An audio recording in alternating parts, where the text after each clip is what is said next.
వనస్థలిపురంలో RS Brothers mega shopping mall Akkineni Naga Chaitanya మరియు Sobhita గార్లచే September 26న ఘన ప్రారంభం. నమస్తే సార్, నా పేరు జంధ్యాల అంజని. మాది ప్రకాశం జిల్లా నాగులుప్పల్పాడు మండలం తిమ్మసముద్రం గ్రామం సార్. నేను టెట్లో రాష్ట్ర స్థాయిలో మొదటి ర్యాంకు, అలాగే స్కూల్ అసిస్టెంట్ మ్యాథమెటిక్స్లో డిఎస్సిలో రాష్ట్ర స్థాయిలో 2వ ర్యాంకు సాధించాను సార్.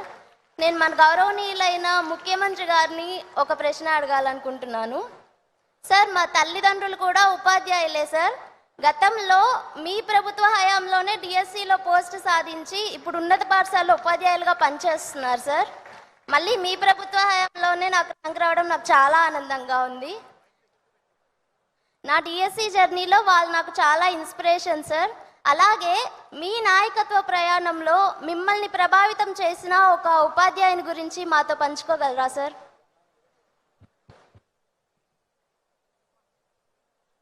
కొన్ని సంఘటనలు ఉంటాయి మా జీవితాల్లో. నేను ఎస్వి యూనివర్సిటీలో చదివాను. ఎకనామిక్స్ డిపార్ట్మెంట్లో ఎంఏ చేశాను. నాకు అప్పట్లో డిఎల్ నారాయణ అని ఒక ప్రొఫెసర్ ఉండేవాడు, ఎకనామిక్స్ ప్రొఫెసర్. ఆయన నన్ను అన్ని విధాలా ప్రోత్సహించేవాడు. నేను స్టూడెంట్ లీడర్గా ఎమర్జ్ అవ్వడానికి కొంతవరకు సహకరించి, నేను ఎప్పుడు చదువుకునేవాడిని కాదు పెద్దగా. నాకు ఒక ఆలోచన ఉండేది, ఏం కావాలి అనుకున్నప్పుడు చాలామంది నాకు సజెస్ట్ చేశారు. ఐఏఎస్ అయితే బాగుంటుంది అన్నారు. ఐఏఎస్ మనకు చదివేంత ఓపిక లేదు కాబట్టి కాలేము. ఏం చేయాలని ఆలోచించినప్పుడు నేను రాజకీయాల్లోకి రావాలని ఒక నిర్ణయం తీసుకుంటే నన్ను ప్రోత్సహించింది మొట్టమొదటిసారిగా మా ప్రొఫెసర్ డిఎల్ నారాయణ గారు అన్ని విధాల. అక్కడి నుంచి నేను యూనివర్సిటీ క్యాంపస్ నుంచే ఎమ్మెల్యేగా పోటీ చేశాను. ఎమ్మెల్యే అయ్యాను. తర్వాత 2 ఏళ్లలో మంత్రి అయ్యాను. మళ్ళీ ఈ స్థాయికి వచ్చానంటే ఒక్కొక్కసారి కొంతమంది మనకు ప్రోత్సహిస్తారు. ఆ ప్రోత్సాహాన్ని అందుకుంటే ఆకాశమే హద్దుగా ఎదిగే పరిస్థితి వస్తుంది. ఆ పాత్రలో టీచర్స్ కూడా మీలో ఒక బాధ్యత ఉంది. మీ దగ్గర చదువుకునే పిల్లల్లో ఎలాంటి స్కిల్స్ వాళ్ళకున్నాయి. కొంతమంది మ్యాథమెటిక్స్లో చాలా స్ట్రాంగ్గా ఉంటారు పిల్లలు, వాళ్ళని గుర్తించాలి.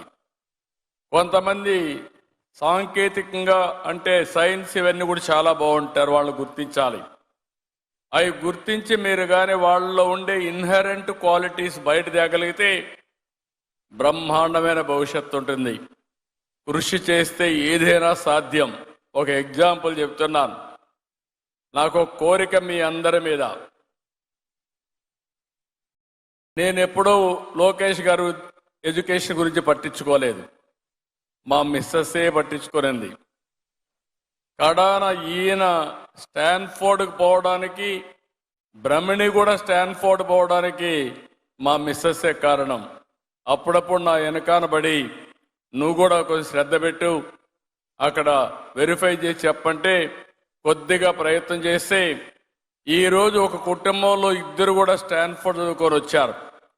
నేను ఇక్కడుండే టీచర్స్ అందరినీ ఒకటే కోరుతున్నా, నాకు ఒక కళ, నా ఆశయం, ఆంధ్రప్రదేశ్లో ఉండే యువత మొత్తం ప్రపంచంలో జరిగే మార్పులకు అనుగుణంగా వీళ్ళు విద్య అభ్యసించాల్సిన అవసరం ఉంది. ఈరోజు ఒక్కటే కాదు, నేను ఎవ్వరూ ఊహించినప్పుడు ఐటీ గురించి మాట్లాడాను. ఈరోజు మీ అందరితో నేను చెప్పేది నాలెడ్జ్ గురించి మాట్లాడుతున్నా. అందుకే ఇటీవల కాలంలో పదే చెప్తున్నాను, హార్డ్ వర్క్ కాదు కావాల్సింది, స్మార్ట్ వర్క్ కావాలి. టీచర్లు కూడా మీరు గుర్తుపెట్టుకోవాలి, సున్నితంగా మీ పిల్లల మనోభావాల ప్రకారం మీరు టీచ్ చేయగలిగితే బ్రహ్మాండమైన ఫలితాలు వస్తాయి. అలాంటి విద్యకు దోహదం చేయాలనే ఉద్దేశంతోనే ఈరోజు మీ అందరి దగ్గరికి వచ్చాం. నేను మళ్ళీ కోరుతున్నా, ఆంధ్రప్రదేశ్ యువత ప్రపంచంలో నెంబర్ 1 కావాలంటే ఆ శక్తి మీలో ఉంది. ఆ శక్తి నిరూపించాల్సిందిగా మరొక్కసారి మిమ్మల్ని అందరినీ కోరుతున్నా. చేస్తామని గట్టిగా చప్పట్లు కూడా చెప్పండి, చేసి చూపిస్తామని. ఏం తమ్ముళ్ళు మీరు, ఏంటమ్మా ఆడబిడ్డలు మీరు వెరీ గుడ్. ఆ నమ్మకాన్ని మీరు నిరూపించగలిగితే దీనికంటే మించిన ఆనందం ఉండదు. మనం శాశ్వతం కాదు, సమాజం శాశ్వతం. Thank you. Thank you sir, thank you very much. అడిగిన ప్రతి ప్రశ్నకు అనుభవంతో కూడిన సమాధానాలు చెప్పిన వేదికను అలంకరించిన ముఖ్యమంత్రి గారు, విద్యాశాఖ మంత్రి గారు, అదేవిధంగా భారతీయ జనతా పార్టీ ఆంధ్రప్రదేశ్ అధ్యక్షులు వారు, మీ ముగ్గురు. సుమన్ టీవీలో మీ పర్సనల్ అండ్ బిజినెస్ ప్రమోషన్స్ కోసం కింది నెంబర్కి కాంటాక్ట్ చేయండి. డ్రగ్స్, గంజాయి లాంటి చెడు వ్యసనాలకు దూరంగా ఉండండి. తాత్కాలిక ఆనందం కోసం జీవితాలని నాశనం చేసుకోవద్దు. డ్రగ్స్ విక్రయాలు, దందాలు నిర్వహిస్తే 180059996969 టోల్ ఫ్రీ నంబర్ కి కాల్ చేయండి. డ్రగ్స్, గంజాయిని నిర్మూలిద్దాం, భవిష్యత్తును కాపాడదాం.